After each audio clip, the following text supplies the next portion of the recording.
this is Tiara, Hello, this is Ali. and this is the Goddess Vibration. Welcome back, you guys. We are actually continuing on in our trauma series. Last time we talked about, I believe it was the neglect wound that we discussed. So if you didn't catch that episode, please do, because there's a lot of very, very valuable information in that particular episode. And me and Ali are under the impression that almost everyone in some part of their being carries some type of neglect wound, whether it's neglect from childhood or you neglecting yourself. Um, Please do go ahead and listen to that episode. We also did a prior episode on the trust wound. So we talked about how that can affect you, what that looks like. Today, we're going to talk about the rejection wound, which is another inner child wound. And I do have a lot I want to share about that particular wound because I have been affected by that, not only physically from um, not necessarily my childhood. I did have a little bit of that in my childhood, but I was affected by that in the physical because it was a wound that I incarnated with in this lifetime. So the story behind that is going to be very juicy. I talked a little bit about this in one of the prior episodes, but I'm going to add a little bit more detail in this one because I know you guys are very, very curious. So this should be very interesting. It definitely will be interesting. Our souls have some interesting histories and stories. We've been through a lot. I've been through a lot with Tiara's soul and this other entity that we're going to bring up later in the episode. And I can't stress enough, and I hope you guys aren't like sick of me talking about this, but I cannot stress enough that our journeys are so complex. Like there's so much more that goes into it than this incarnation.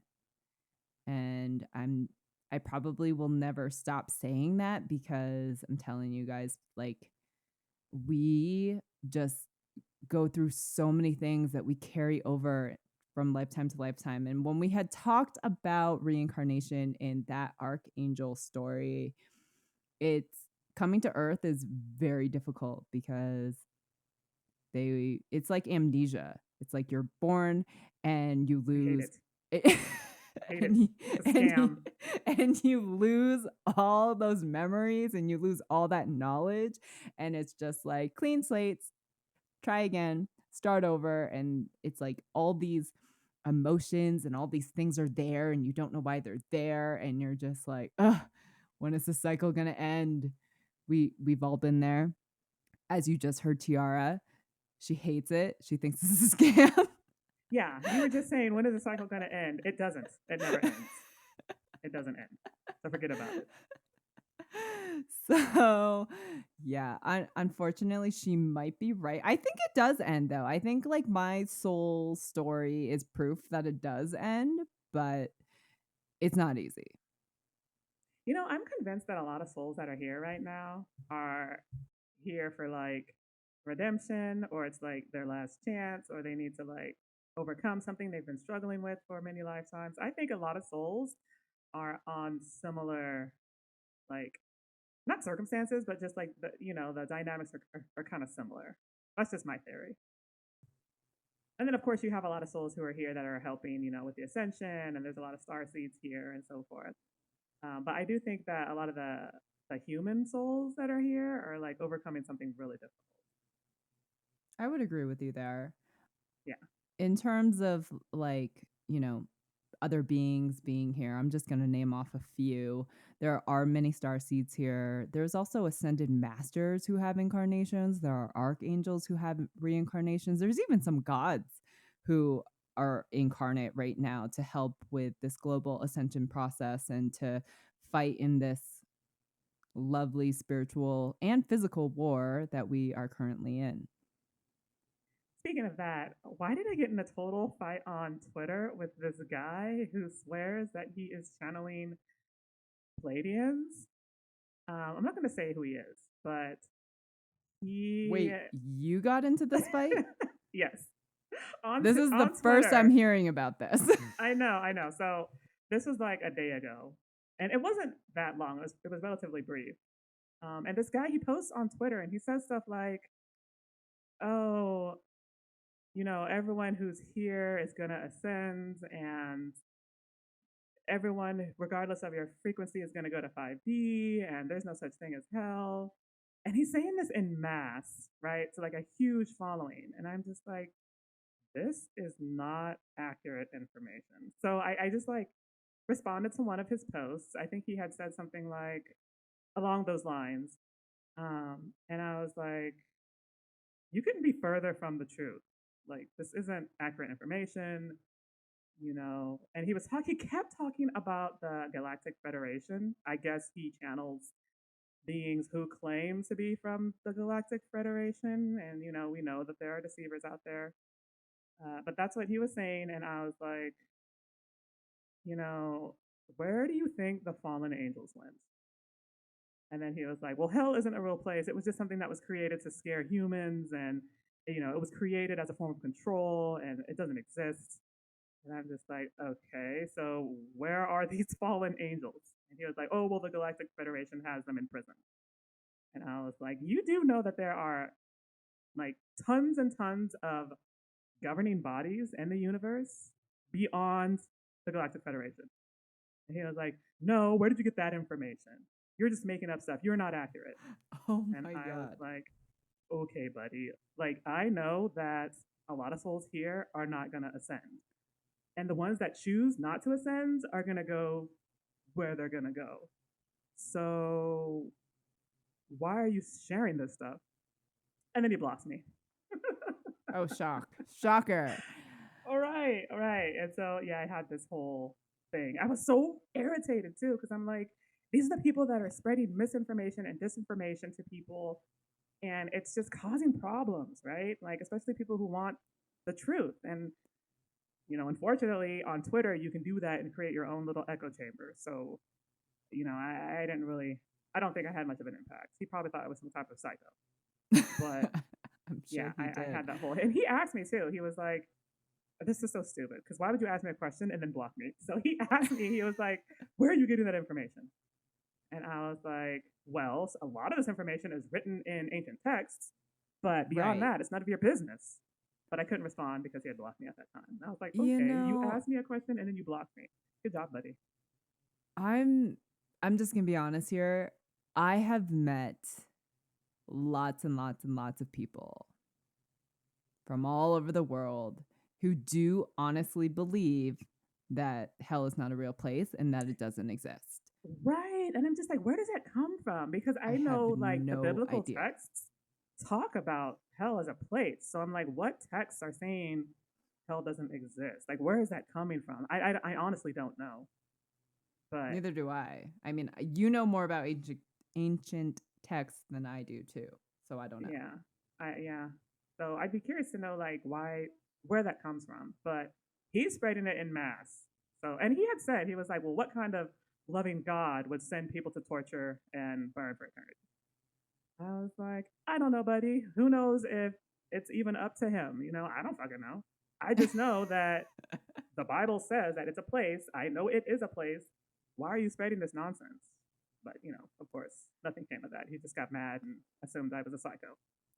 No, I hear what you're saying, but I mean, you just also confirmed our point of there are tons of people out there who don't believe it's a place or that it really exists.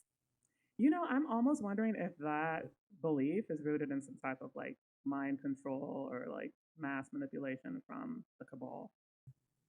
I would not be surprised at all. Yeah. So anyway, I just wanted to share that little interaction that I had on Twitter. I'm not on Twitter that often. I just kind of pop on to see what's going on with like crypto and if war is going to break out. Well, actually, Twitter's a good place to go if you want to know when and if war is going to break out because they're all obsessed with that.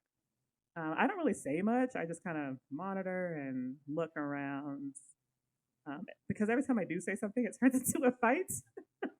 So I don't engage much on Twitter. But anyway, Twitter is its own little world. It definitely is. I don't have a Twitter account. I've never spent like any time on Twitter. I barely even know what Twitter is. Yeah. I've dabbled in most of the social media platforms, like the bigger ones. I didn't much get into Snapchat. I had a Snapchat, but I did not get into it. I couldn't understand the appeal. I thought it was stupid, but I know that that's a big thing for some demographics out there. Yeah, I couldn't get into Snapchat either. I really don't get into much. Like, I really spend the majority of my time on TikTok unless I'm promoting on Instagram for our podcast. Yeah, I honestly don't think I'm narcissistic enough for most of these social media platforms. No offense to you guys out there who, that's your thing. I just feel like if it's like the type of thing where you're like, oh, me, I, look. There's a component of narcissism that goes into that. Not that there's But anything wrong with that. I'm just saying, like, I just personally don't have that level of narcissism. that's fair. I don't either.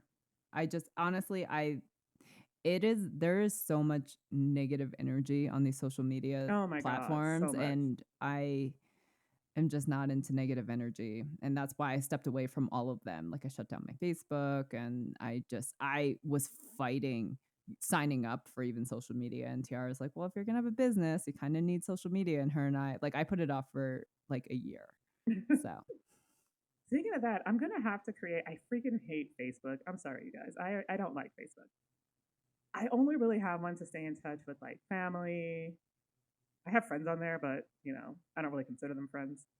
Um, and I'm gonna have to create a page to do because remember, Ali, I was wanting to do like the lead generation campaign to get some leads for my business.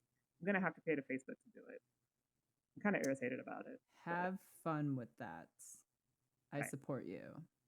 Well, shit, you're gonna probably have to do so too at some point if you want leads or you want to do social media marketing for your business. Just FYI. Yeah, we'll see. We'll see. I haven't gotten to that bridge yet. We'll see.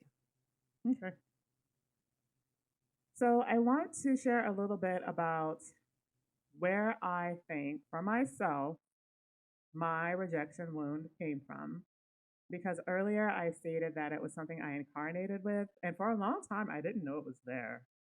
Um, and as I think about like that particular wound, I recognize how it affected me. But sadly, I also recognize how it affected some men in my lives.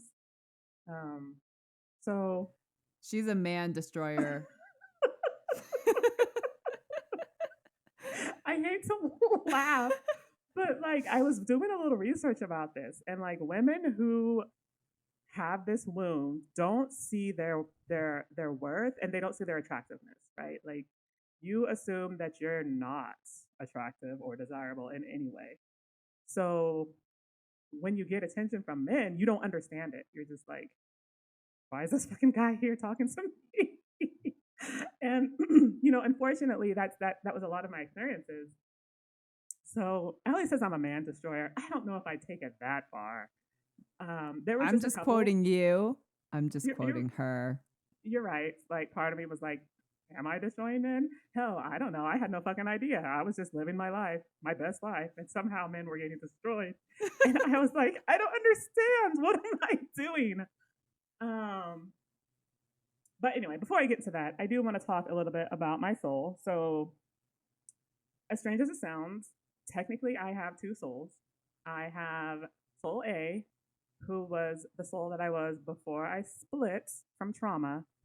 And then soul B is the split soul with which I am currently incarnate. We also have a soul C, which is the other part of my splits, who is incarnate elsewhere in another individual. I might talk about him a little bit here, but for now, we're going to focus on soul A and soul B. So, at some points, thousands of years ago, soul A was romantically involved with an archangel. Yes, an archangel. Now, I'm going to share a little bit about why this is considered a forbidden connection. If you go back to the creation of humanity, and a lot of this is written in the Bible, there was a rebellion that happened when God created man because a subset of the angels interfered and mingled with man and had sex with the women and did other things against God's will. And at some point, God was like, oh, no, no, we got to stop all this. I need to wipe this slate clean. We need to stop this and fix it. So those angels who did that were considered those who rebelled. There was one third of them. And the Bible will say that one third of the angels fell from heaven. So when they're saying that, that's what they mean is that these angels were cast out to hell for having rebelled against God. And then from that point forward, such connections were deemed forbidden. Like angels can't interact with humans anymore. So that was there, that was in place.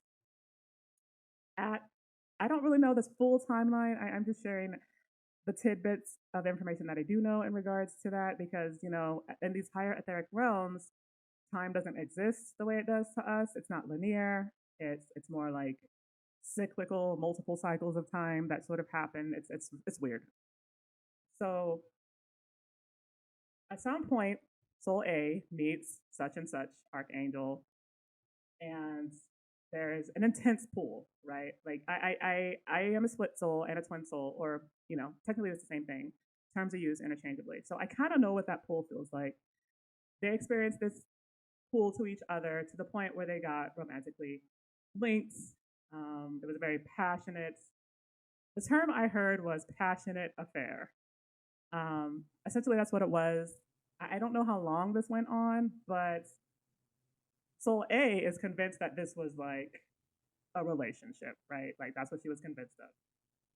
So this goes on for some time, and at some point, such and such archangel gets involved with another being that he falls in love with. Soul A doesn't take this very kindly, right? So she's just like betrayal, betrayal, betrayal. How dare you? Blah blah blah. And Soul A goes after the other woman. So the way that she goes after her is in very heinous, like destructive, terrible, terrible ways, right? While this is happening, there is some part of her that feels like this archangel is like, I hate to say turning against her, but in some ways it kind of felt like that way, particularly when she started to go after the third party.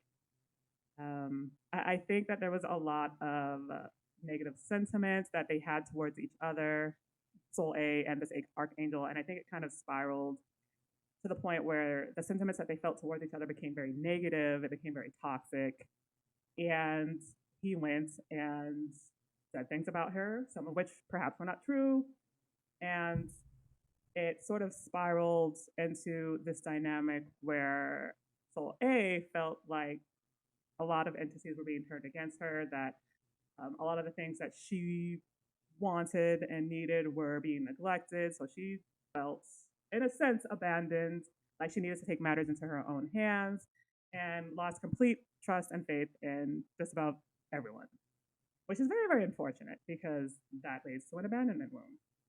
Well, when you have been rejected by the being you think to be, your counterpart, it, particularly for her, created a very, very deep rejection wound. So at some point, these two entities are put into a soul family to learn specific lessons. And Soul A, for whatever reason, with the rejection wound intact, decides to curse members of the soul family. This leads to thousands of years of karma because obviously when you do that kind of thing, there are consequences, right? Every action has a reaction and or a consequence. So the part of this story that led to her split was when members of that specific soul family retaliated by cursing her. There were three of them, and they cursed her by sacrificing her to a demon, locking her into a negative karmic spiral with another member of the soul family. This negative karmic cycle went on for thousands and thousands and thousands of years, and the trauma from that interaction was so extensive that eventually the soul had no choice but to split. When that split happened is when things shifted because now the process shifted from that to needing to get to merge. The part of this that I left out, and I did because I'm not sure if I'm going to have to cut this out later in post, is that that particular archangel wanted her stopped, wanted Soul A stopped, wanted her to stop her actions and her behaviors, and felt that one of the best ways to do that was to curse her and to have her split, which also has karmic consequences, but I'm not going to get into that in this episode. So I want to go a little bit, turn attention a little bit to the rejection wound, because that ended up for my soul being very, very deep and very significant. And it was also very, very difficult to navigate because I had never heard of a rejection wound. I had heard of some of the other wounds, but this one was one like I had only recently discovered. Like maybe within the last month, I've discovered what the fuck a rejection wound is. um, so I'm just going to share a little bit of information I have in regard to the rejection wound because it's actually very interesting. And it mostly manifests itself in love or in dynamics that are related to love, which makes a lot of sense, right? Especially for her because the whole thing started over a love-based relationship. And they're very similar. Like the abandonment wound is very similar to the rejection wound. So I want to share a little bit about what the rejection wound is. The rejection wound is considered a universal wound and it's very common. Usually it originates very early in life. This actually says from the moment of conception it can manifest, which I think is really interesting. It can come from a feeling of not being accepted or being rejected by a parent or a caregiver. Typically, again, this is when a child or a younger individual is experiencing it. Usually, this is someone who feels undeserving of affection or understanding. They feel undesirable, or they might also feel worthless. I think I had all of that. Really? Yes. I'm just going to give a few examples of how it can look and different ways that it can show up in your life. You hold back from putting yourself forward for things because you just assume you'll get rejected. I did that. You take rejection to heart and that can affect you deeply. I did that. You're dissatisfied with who you are. I had some of that.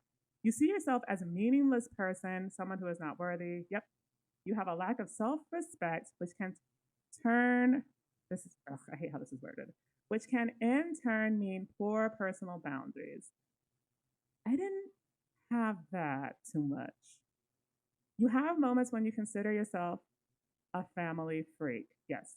You have a tendency to escape into alcohol, drugs, sudden trips, virtual games, anything to escape your current reality. Yes. You have a rich imagination. You like to create an alternative reality for yourself. Yes.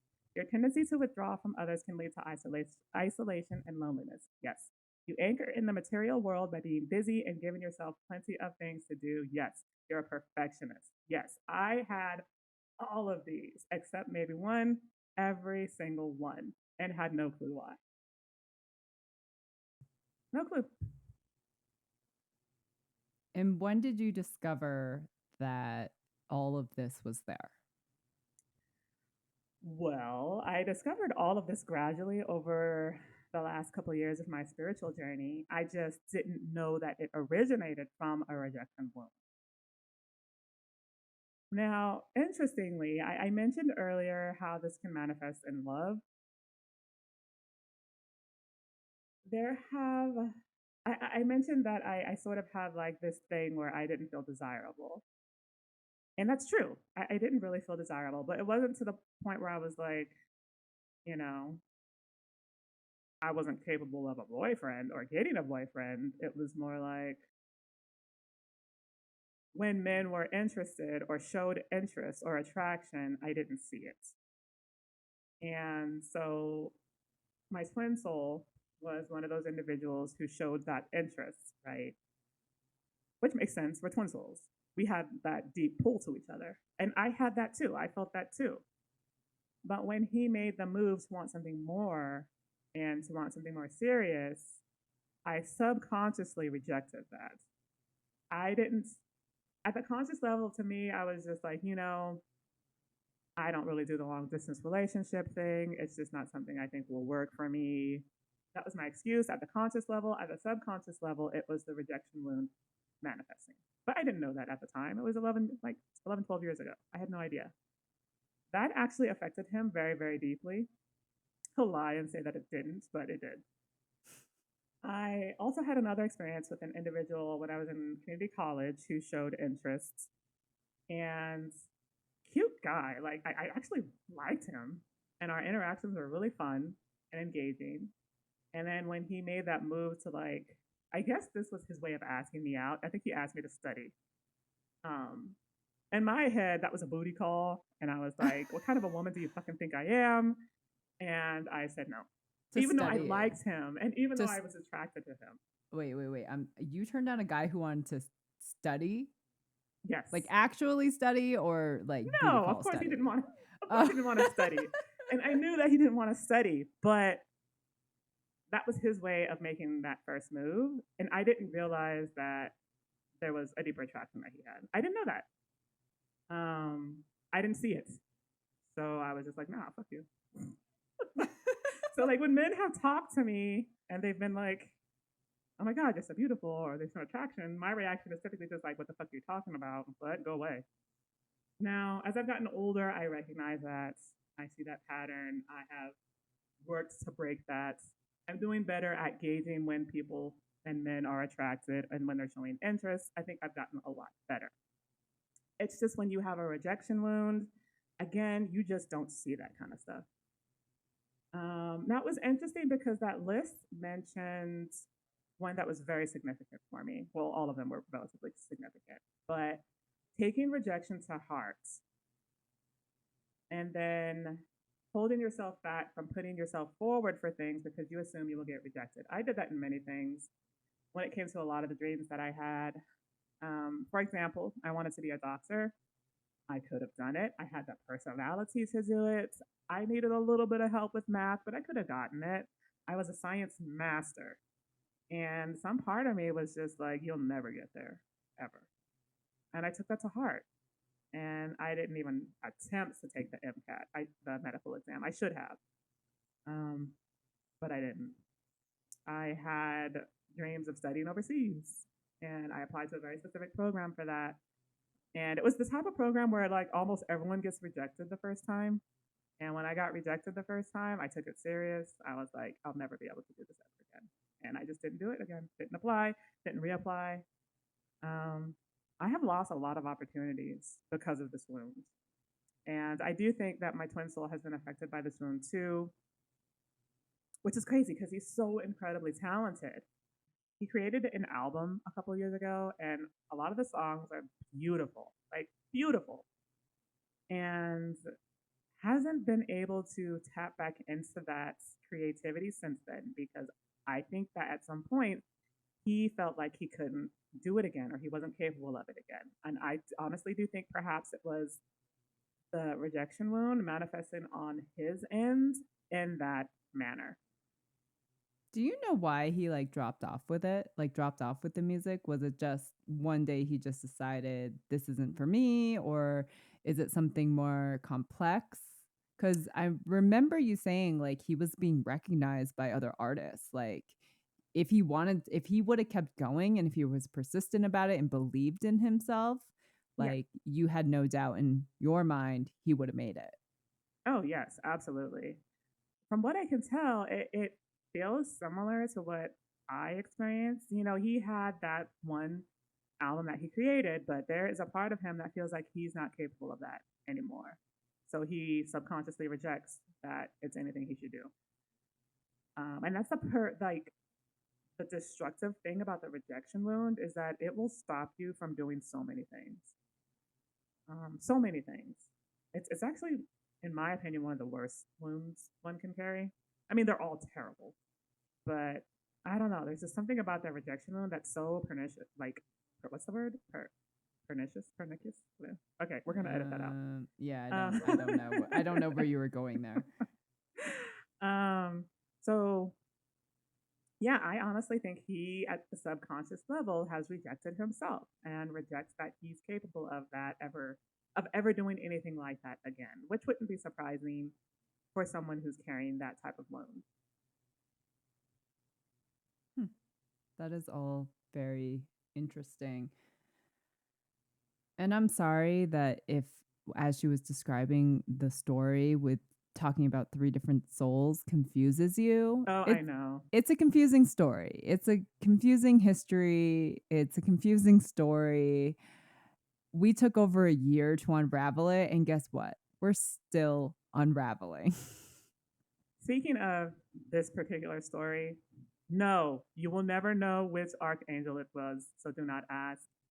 And I can sense that you guys are going to want to know. No, you'll never know that. Sorry.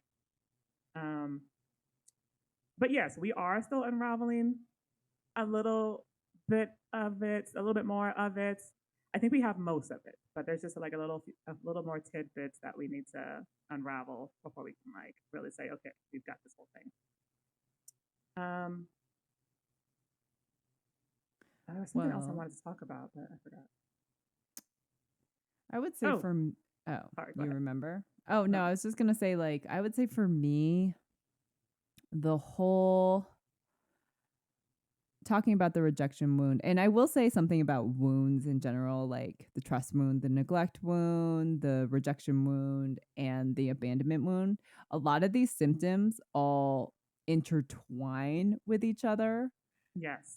So that's really important for our listeners to know that. It's like you could have bits and pieces of all of these wounds that make up your trauma. So Yes. it is really important to know that like because as she was talking, I would say out of all of the four traumas that we're talking about, rejection is the least that I probably resonate with or have experienced. But I will say that there are bits and pieces of everything that Tiara just talked about that I see in myself. Like one of them is how Tiara wanted to be a doctor. I easily, easily could have been a lawyer. Mm. And the only thing that kept me going down that route was the 8 more years of school. I Uh, did not want to do it. I didn't want to put myself in that amount of debt. I just looked at it and was like, it's not worth me putting that amount of debt in. The LSAT I know is incredibly difficult. I was just like, I don't know. I don't It really was just a money thing. I wish our world wasn't so expensive and like drives our decisions because it really does hold people back from moving forward. And I think for me, it wasn't so much about the rejection wound. It was just, am I gonna? Because if I don't make it as a lawyer and I'm gonna be in over $100,000 worth of debt, I'm gonna be scraping and trying to make ends meet. And I was like, do I want to take that risk? So like for me, I'm very like risk assessment. I've always been that way. I have a very like logical, methodical brain. And it's really interesting that I do because I did grow up in a quite spiritual household where like, both of my parents were always like, just go with the flow. And I was just like, no, that just wasn't my personality.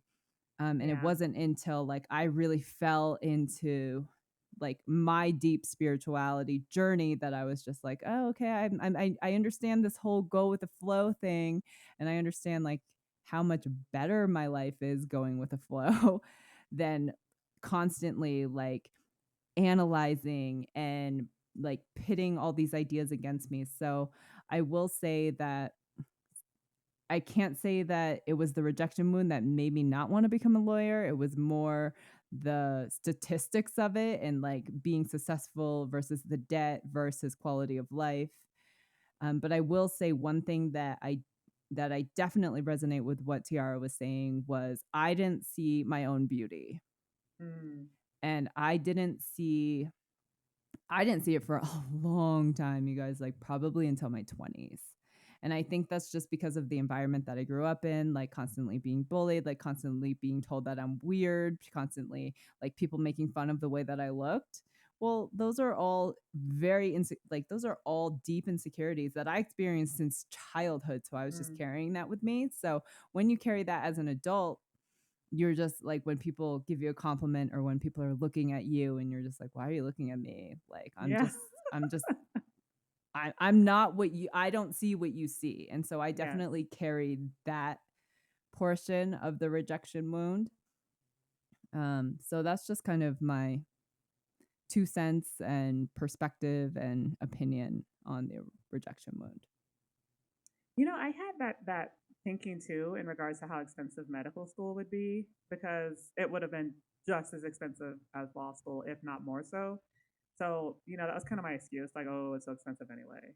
Even though I knew like damn well I could have done it. But like, it $250,000 plus of student loan debt does not sound appetizing to anyone. No. Yeah. Like who wants to do that? Like who want like I admire those people who go after it, but if you do not become successful in that field, you are always going to be behind needing to catch up.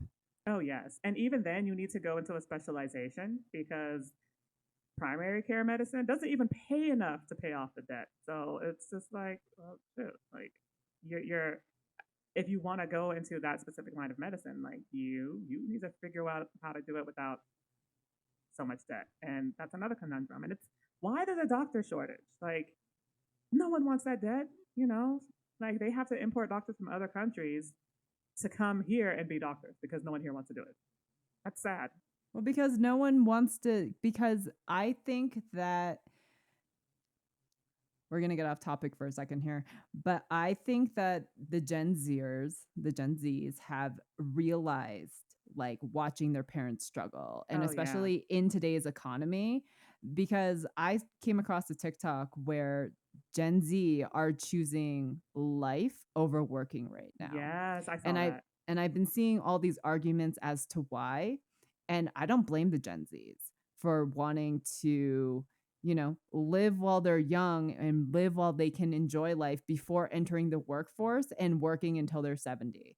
Because if they do push back the retirement age until 70, well, in America specifically, the life expectancy is what, 76, 77. So Right. you're going to make me work until I'm 70 when I don't have my youth, when my body doesn't like maneuver the way it would as it does now.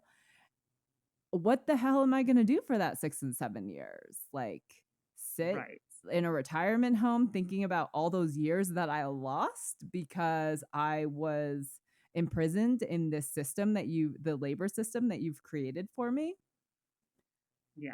So I'm just saying, like, I think I don't blame them. They are learning from Gen Y, Gen Z, the baby boomers. They are learning like what an insane amount of debt looks like. And they're just like, nah, that's not for me. And I don't blame them. Are Gen Zers not going to college like the millennials did? No, they're not going to college. They're not entering the workforce.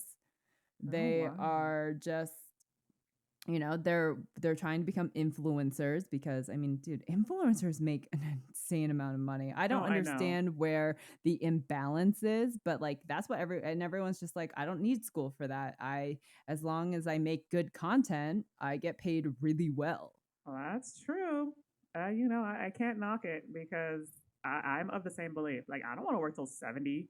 So, I fought with myself about it, and I fought with the universe too about escaping that hustle and bustle and that work grind, 9 to 5 work grind. And I'm so glad I did because there is no part of me that wants to go back to that or wants to work till I'm 70. Like, no part of me at all. And it's so funny because my mom is from that generation that did the 9 to 5 for like, what do you work 40 years? 9 to 5, 40 40 years. Yeah, years. 40 years. And she was like, oh, well, you can just work till retirement and you'll have a good retirement pension in place. And I'm just like, Mom, no one wants to do that. I don't want to do that. That's a scam. I'm not doing it. No, but So, yeah, here's the thing about the retirement. Like that's great if your mom sounds like a baby boomer. That is in place for baby boomers. right. Anyone after baby boomer, like I have friends who are Gen X and they're like, I don't even think there's going to be any social security left. So all the promises that were made after the baby boomers, where's that funding going to come from? How can I Right. retire? And Yeah. so like the writing's on the wall. And if you pay just a glimmer of attention to the writing on the wall, it's like we're screwed.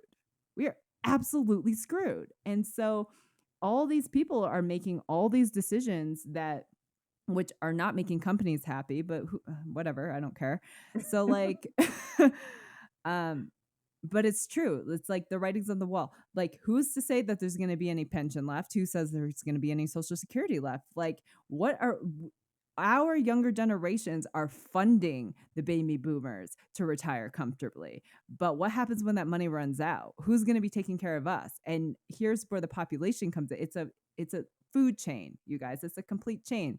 So that's why they are always urging the younger generations after us, because Tiara and I are Gen Y, to get out there working, keep funding the Social Security, keep funding the pensions, because I think governments do know, hey, the Gen Ys are definitely going to be screwed. And then the Gen Zs are going to be even more screwed. And then after the generation after them is going to be even more screwed. Like, the system's completely broken. Oh, absolutely. And she lives in California. So I already know that they don't have enough money to pay all those pensions. And they've been talking about for years how they don't. So I don't know if she's going to even get all of her retirement. She's supposed to retire in like a year. And she keeps saying, I got to get out of there before they take all my money. I'm like, yeah, you better hurry up. No, it's true though. And this is what I'm saying. Like, the system's so broken. And listen, I broke free in 2015 of the 9 to 5. I actually tried to go back to it last year, and the universe like pushed me out like so fast. I can't even tell you how fast it was. And I was just like, well, okay, I guess Right. it's time to figure out something else. It's so funny because I was like, interacting and talking to her that entire time. And I was just like, oh my God, that's a cluster over there. I don't know what the universe is doing to you, girl, but you might want to start listening. Oh, I listened. I absolutely did. So now, Tiara and I obviously started the podcast, and now we're headed with we're looking into really honestly building a community that we're hoping on launching soon, and we have some other things planned. So Yeah, it's all a work in progress. it is. So I want to talk about, like, for any of you guys who feel like you might have a rejection wound, what you can do to navigate it. Honestly, it's you're gonna really have to know that that's what it is before you can really start working through it. Because once you know that it's a rejection wound, that in and of itself will shift your perspective a little bit, and things will start to make sense as far as some of the ways that you interacted with others, your relationships, how you treated yourself. It'll start to make sense when you know that that's where it's coming from. So, one of the things that I did that's been really effective for me is write a letter to myself in regards to the rejection wound, and like a letter of self acceptance. So, instead of, you know, necessarily addressing the rejection wound specifically, you are writing a letter to yourself saying how you are worthy and how you accept yourself and how you will no longer, reject yourself in the ways that you did. It also did help, and I'm sure, for some other people who perhaps experience rejection from a caregiver, it might help to also write a letter to that individual. Now, I'm not saying write it and give it to them. You don't have to do that, but just write it and give it to the universe, or write it and burn it, or write it and bury it. Um, and that in and of itself will release a lot. It really will. It absolutely will. I started writing letters, and I actually told Tiara how good I felt. And I know Tiara had a lot of like emotions and things that she needed to get off her chest towards one of her divine masculines. And I didn't take it as far as she did. Like, I wrote my letter, and like I definitely expressed myself, and that felt great. But then Tiara wrote hers, and she was like, you know what? I'm going to try this whole letter thing. And then she wrote hers, and then she was like, I'm going to burn it. Oh yeah, I set And that bitch on fire. yeah, so she messages me, and I was like, did you write your letter? She was like, oh, she's like, not only did I write it, but I burned it. And I was just like, how did that feel? And she was like, that felt amazing. I literally sat there and watched it burn until it turned into ashes, and it felt so good. So I mean, if you want to go that extreme, like have at it. It's very gratifying. Like I'm not gonna lie to you guys. It feels good.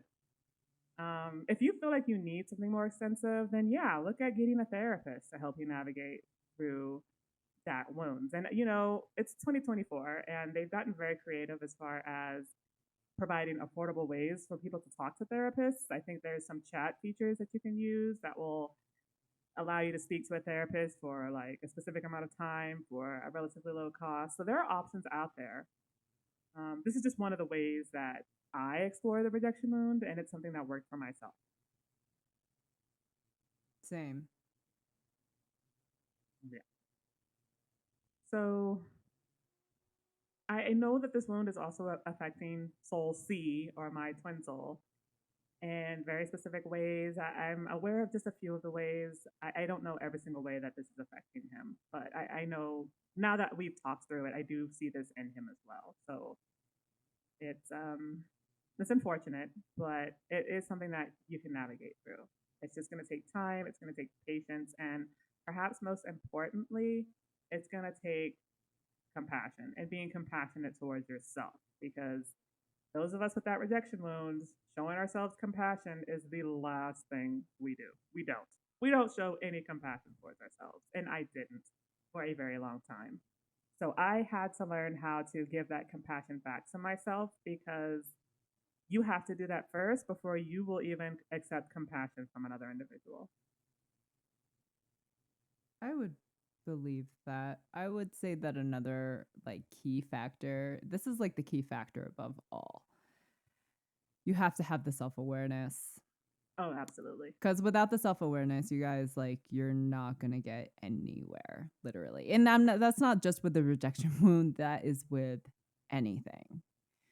And I would say that unless like you're really in tune with your feelings, or you're an empath, or you're really in tune with your intuition, I would say that so many people out there, as unfortunate as this is, so many people lack self-awareness. Right. Absolutely. So without that self-awareness, like, it all starts there. You cannot move forward in any of the healing if you do not have that self-awareness and say something is wrong. And then it's like that's the first step, and then the next step is, okay, figuring out what's wrong, and then figuring out, okay, why is that there? And then it's just it's a whole unraveling. It's a whole it it's hard. It's such a hard journey, and I understand like why so many people run from it. I mean, I ran from it in my teens. I definitely ran from it. I did not want to look at myself. I just felt comfortable running, and so I just kept running. And then, as my mother always said to me, she was like, "You can put thousands of miles between you and what you think is the problem, but the problem is that those problems are always going to follow you. They are always going to catch up to you, and until you are willing to stop and look at yourself, you are just going to stay in this very low vibrational state." And of course, like, I was a teenager, I was like, okay, whatever, you don't know what you're talking about. But come my 20s, like, 23, 24, a few years later, I finally figured out what all that wisdom and all that knowledge, I finally figured out what she meant. That's such good advice. And it makes total sense. Like she was spot on with that. I'm glad she said that. Absolutely. Oh, me Yeah. too. Yeah. So self-awareness, you guys, is like, honestly, it is the number one thing that you have to do or obtain, or whatever it is, to get yourself there before any of those other steps can happen. Yes. Whew. So I wasn't sure how long that whole story and this whole thing was going to go, but it's right on the money. So we talked in the past about starting up a community. I think we are going to move forward with that. I think we know how we want to structure it. What we don't have right now is a launch date, but we definitely want to build a community for all you guys and create a soul tribe. because it's so funny. We keep running into people who are like interested in the podcast and what we talk about, but they need kind of a little bit more support. And this community is meant to provide that. Also, if you guys aren't following us on TikTok, please do, because we're going to start promoting some of these episodes on there. And I think I'm going to promote this one too because it's kind of juicy. Oh, the whole archangel thing is, I don't know what it is about archangels. People are obsessed with archangels. So I'm They going are, to, but what makes your story so fascinating, which Tiara didn't mention, and if you have to cut this, fine. okay. Her story, what makes her story even more fascinating is that technically her little relationship, I guess is what we'll call it, it's technically a forbidden love. Well, yeah, I mentioned that in the beginning. No, but you didn't use forbidden love. You kind of Well, no, danced around. You danced around it. I didn't use that term, but yeah, I mentioned that. Yeah, but Uh, forbidden love just sounds so much more intriguing. well, sure. It sounds like one of those raunchy romance novels that everyone is obsessed with. So Right. I, So I don't know. I don't know why we're not using those terms. That's exactly my point. well, so we're gonna start posting about some of these episodes on TikTok. If you guys aren't following me, my handle is it's me Miss T. So Miss T MISST. And Allie, what's yours? I'm constantly changing it, but right now it's like I think it's Miss A, powerful empath. Okay. So please do follow us on TikTok. I'm trying to get to 1,000 followers. And it's funny, like I've been gaining followers and I haven't posted a thing for months. So something's working. But no, we're gonna get relatively active on TikTok here. And the goal is to push out the podcast, to push out some of these episodes. We would love if you guys could support us in that regard as well, to spread the word far and wide in regards to this podcast, because we do put a lot of time and energy into this, and a lot of this stuff is meant to help you guys. So any support you can give as far as following us on social media and helping us spread the word would be absolutely fantastic. And we also are on Instagram, like under the Goddess Vibration.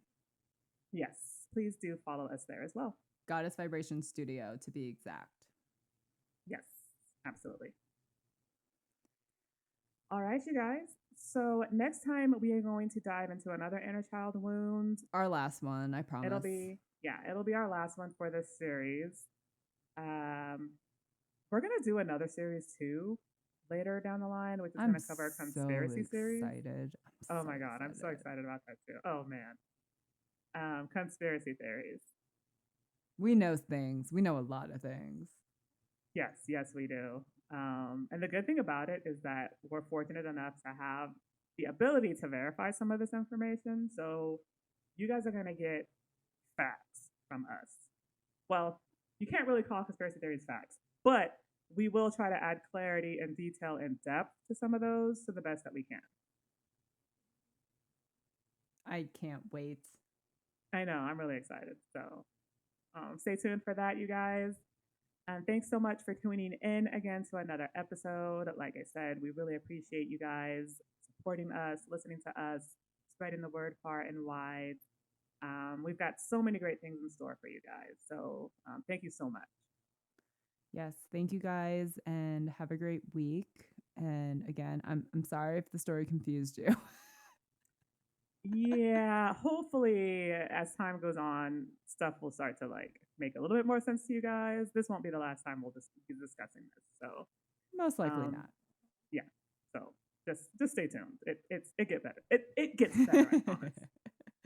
All right, everyone. Well, thank you guys again, and please stay tuned, and everyone have a great week.